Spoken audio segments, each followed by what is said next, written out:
सावन मास चढ़िते बिसहरि एली मिथिला गाम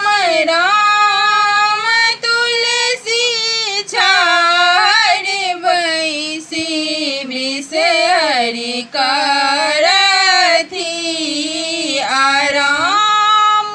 राम तुलसी छाड़ बैसी बिसहरि करथि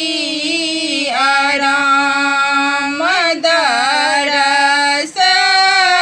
देखली बिसहरि सुनर रूप राम पियर साड़ी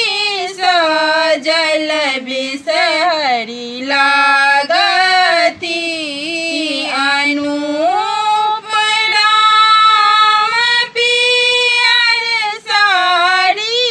सजल बिसहरि लागती अनूप आके बैसक बिसहरि मैना के पात राम दूध लावा खाए बिसहरि दिया बात राम दूध लावा खाए बिसहरि दिया हाथ हमरो लाए कखनो बिसहरि लियौ कान सोचि राम मांगी सिया बेटी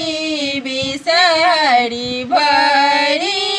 दियौ खोइछ